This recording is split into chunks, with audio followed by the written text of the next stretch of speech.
بسم اللہ الرحمن الرحیم نحمدہ و نصلی علی رسولہ الکریم اما بعد۔ میرے محترم بھائیوں، بزرگوں اور دوستوں اور اسلامی بہنوں، آئیے بد نظری سے دوسرا سب سے بڑا نقصان جو ہوتا ہے وہ قوت حافظہ کمزور ہو جاتی ہے۔ حضرت مولانا خلیل احمد سہارنپوری رحمۃ اللہ علیہ فرمایا کرتے تھے کہ غیر محرم عورتوں کی طرف یا نو عمر خوبصورت لڑکوں کی طرف شہوت کی نظر ڈالنے سے قوت حافظہ کمزور ہو جاتی ہے۔ بلکہ میں یہ عرض کروں، آج کل یوٹیوب، سوشل میڈیا کے زیادہ استعمال کرنے سے بھی یہ قوت حافظہ کمزور بہت ہی زیادہ ہو جاتی ہے، چونکہ عورتوں کا، نوجوان لڑکوں کا ہر قسم کا فتنہ وہاں موجود ہے۔ یاد رہے کہ بد نظری کرنے والے حفاظ کو منزل یاد نہیں رہتی۔ جو طلبہ حفظ کر رہے ہیں ان کے لیے سابق یاد کرنا بہت مصیبت بن جاتا ہے اگر وہ اس مرض میں مبتلا ہیں۔ امام شافعی رحمہ اللہ نے اپنے استاد امام وقی رحمۃ اللہ علیہ سے قوت حافظہ کی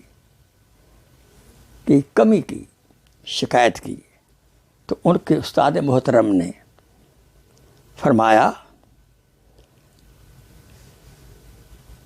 کہ اے طالب علم، گناہوں سے بچ جاؤ، کیونکہ علم اللہ تعالیٰ کا نور ہے اور اللہ تعالیٰ کا نور کسی گناہگار کو عطا نہیں ہوتا، اور بد نظری کرنا بہت بڑا گناہ ہے۔ اور امام شافعی رحمۃ اللہ علیہ نے اپنے استاد محترم کی اس وصیت کو ایک شعر میں عرض کیا ہے: شکوت الی وقی سوء حفظی، شکوت الی وقی سوء حفظی فاوصانی الی ترک المعاصی فإن العلم نور من الہی فإن علم نور من الہی ونور اللہ لا یؤتی لعاصی۔ کہ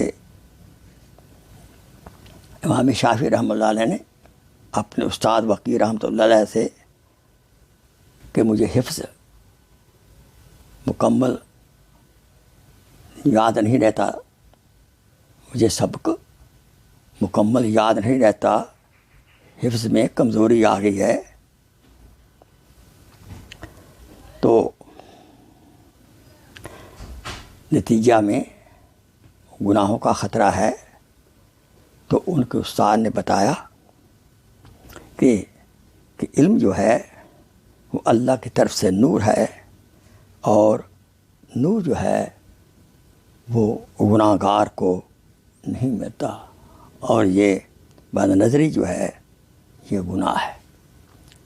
دیکھیے ہمارے اکابرین کتنے محتاط تھے، اور ذرا ذرا سی مصیبت پر جو انہیں سبق کو یاد کرنے میں پیش آتی، اپنے اساتذہ سے جا کر مشورہ کرتے اور اس کا علاج کرواتے۔ اللہ تعالیٰ ہمیں بھی بد نظری سے محفوظ رکھے۔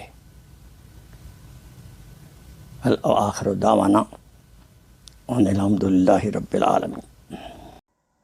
Please share this video as a صدقہ جاریہ. جزاک اللہ خیر.